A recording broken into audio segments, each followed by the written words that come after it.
Mr. Narendra Modi, who is currently the Chief Minister of Gujarat, is one of the front runners for the post of Prime Ministership in 2014.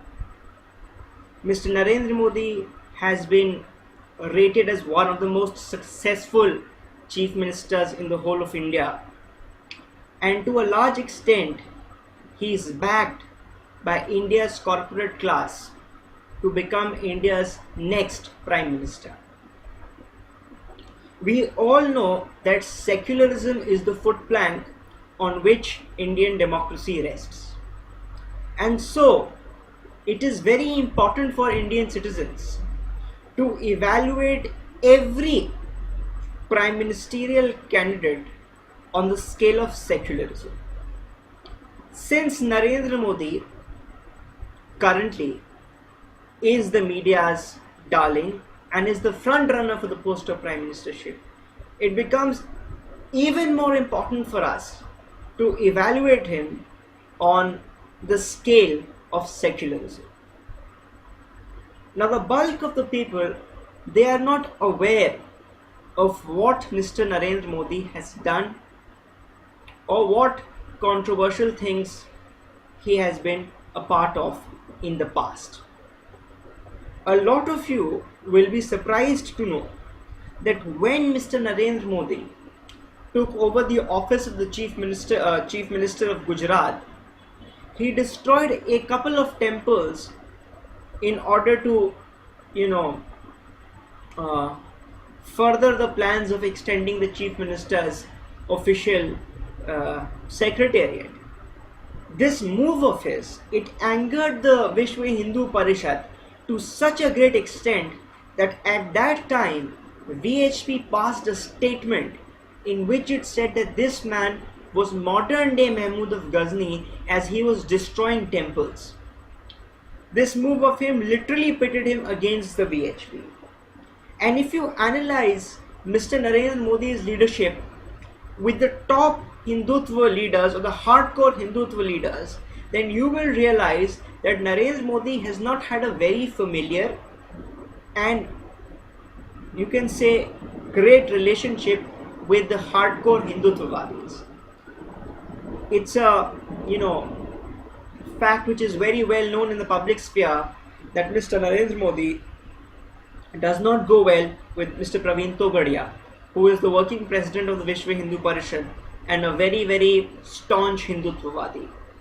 Since recent times, even Uma Bharti has been giving statements against Mr. Narendra Modi. Bal Thackeray too did not seem to support Narendra Modi for the post of Prime Ministership in 2014. What is to be realized from these things? The point that is to be realized from these things is that Mr. Narendra Modi is such a big Hindutva icon that other Hindutva icons like Bal Thackeray, like Uma Bharti, like Praveen Togadia, somewhere down the line, these people, they were terrified of Modi's ascension because it questioned their own existence in the party and in the larger Sangh Parivar. So in order to ensure that their stature within the organization does not diminish, these people in a way locked horns with Mr. Narendra Modi. Coming back to the main subject, is Mr. Narendra Modi a secular leader? And I will state this unequivocally that he is not a secular leader. What one needs to do is to go back in history and see the kind of statements which he has given in the past. Shortly after the 2002 Gujarat riots, Mr. Narendra Modi initiated the Gujarat Gaurav Yatra. In the Gujarat Gaurav Yatra, in one of his rallies, he said, what should we do? Should we run relief camps for them? We don't want to open baby producing centers. Hum 5, hamare 25. We 5, ours 25. This particular statement, it made a mockery of the Muslims who had taken refuge at the relief camps. Now, close to 1,200 people died during the Gujarat riots and 2,50,000 people were displaced. But Mr. Narendra Modi somewhere down the line felt that those people who had taken refuge in relief camps, they were doing nothing apart from procreating, having sex and making babies. And therefore he mocked at the Muslims, in whose religion polygamy is allowed, by stating that you five, one man and four wives, and you guys have 25 kids. So you guys are increasing the population. And why should I run relief camps for you? This was a communal statement of his which was made during the Gujarat Gaurav Yatra. Further again, in one of his rallies, he said that I brought the river water of Narmada to Gujarat in the holy Hindu month of Shraddha. If Congress had its way, they would have brought it in Ramzan. Again, he was attacking the Congress party and the Muslim community. Now, this whole issue of Gujarat, it had garnered international outrage. And at that point in time, General Pervez Musharraf was Pakistan's premier. He said at that point in time that if India does not take steps against Mr. Narendra Modi and his administration in Gujarat, then he would take the issue of Gujarat to the United Nations. As a result of this statement of Mr. Pervez Musharraf, Narendra Modi started very, very intense campaigning against him in Gujarat. And there were posters put up in Gujarat asking the people of Gujarat to choose between either Mr. Narendra Modi or Mia Musharraf. In one of his speeches, he said that Mr. Pervez Musharraf, if you do not stop pointing your dirty finger towards Gujarat, then 5 crore Gujaratis will not hesitate to cut off your hands. Just imagine the kind of violence which was associated with this particular statement of his. Had this remark been made about India's Prime Minister, Mr. Manmohan Singh, by a governor in the state of Punjab, our media channels would have literally exalted the country's administration to go to war with our neighboring nation. But hardly anyone remembers these, extremely irresponsible statements of Mr. Narendra Modi. Also, after the Gujarat riots, the state administration had dissolved the assembly and it wanted to conduct elections. But the then Chief Election Commissioner, J.M. Lingdo, he said that the elections could not be conducted in Gujarat because the atmosphere in the state, the atmosphere prevailing in the state, it was not fit enough for this kind of a democratic exercise. Now, in retaliation to this judgment of the election commission, Mr. Narendra Modi said that why is Mr. J.M. Lingdo helping Ms. Sonia Gandhi? Is he helping her because he also comes from Italy, or is he helping her because they are both Christians? He attacked the chief election commissioner on account of his faith, and he was basically trying to send out the signal that this move is being carried out with the intention of helping Sonia Gandhi's party, the Congress, and the principal reason for this is because Mr. J.M. Lingdo is a Christian and Ms. Sonia Gandhi is a lady of Catholic origin. Then recently, Mr. Narendra Modi gave an interview to a Hindi news channel in which he was questioned about conversions. So he said conversions should be banned, and even Mahatma Gandhi used to speak out against conversions.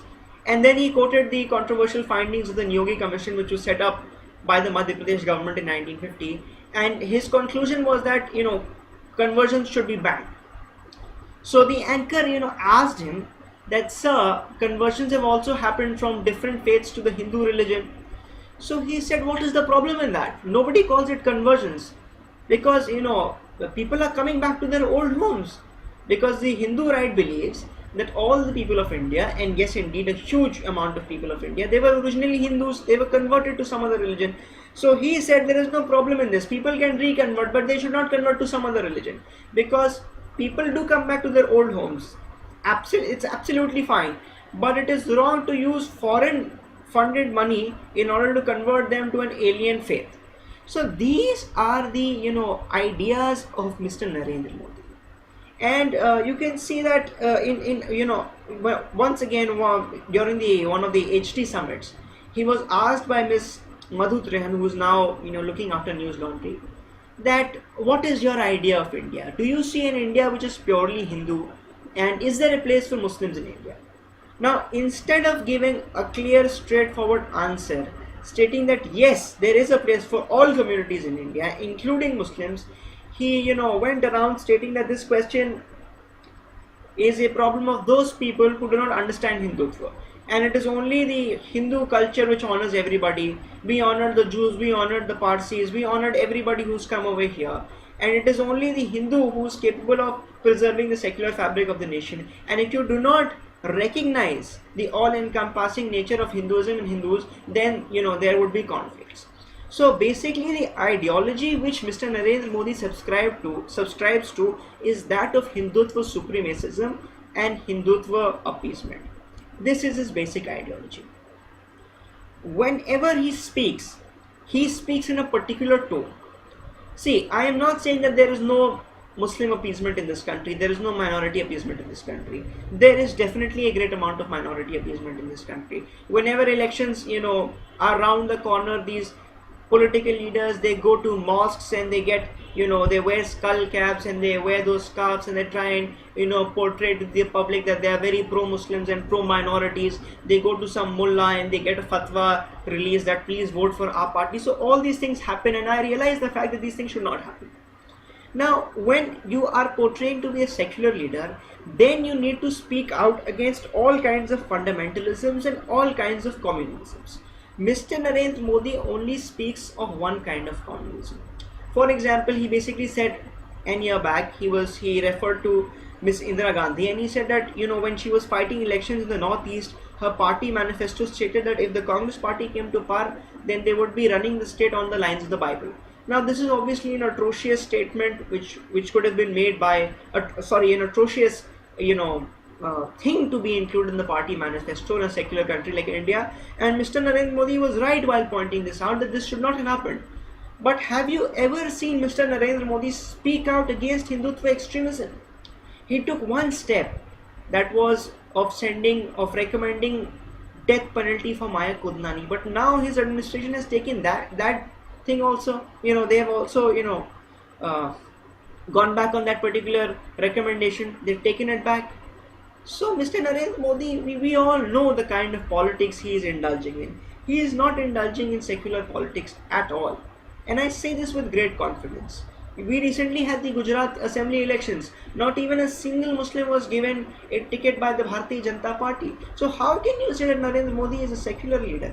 Obviously, I do not say that he is not secular because he does not wear the skull cap. I think that's a very narrow definition of assessing somebody. I don't sing Vande Mataram, that does not mean that I am not an Indian. Just because Mr. Narendra Modi does not wear a skull cap, it does not mean that he is not secular. But where has he spoken out against Hindutva extremism and Hindu fundamentalism, which is such a big problem of this nation? In Chennai, he gave a speech and he said that secularism initially meant harmony within all sections of society. Then it basically meant strengthening minority rights. Then it became minority appeasement. Then it was solely related to Muslim vote bank politics, and now it has become Muslim vote bank politics plus hating the Hindus. So this is the kind of ideology which Narendra Modi harbors. Some people might laugh at me as I make this statement, but I can say this with a great amount of belief that Mr. Rahul Gandhi is a far more secular leader than Narendra Modi. Why? Because Rahul Gandhi had the courage to say that for him, both the RSS and SIMI are fundamentalist organizations which are a threat for India. In WikiLeaks, it was revealed that to an American ambassador, Rahul Gandhi said that Hindu extremism or radicalization among Hindus is a bigger threat to India than Muslim militancy. And not only this, he also said there is great amount of support for Muslim militancy among India's indigenous Muslims. So he's targeting all sorts of extremism and not one kind of extremism. The problem with Mr. Narendra Modi's politics is that he is only talking of one kind of extremism, one kind of communalism, one kind of appeasement. As long as he does not tackle both the sides of the coin, he cannot outrightly prove his secular credentials.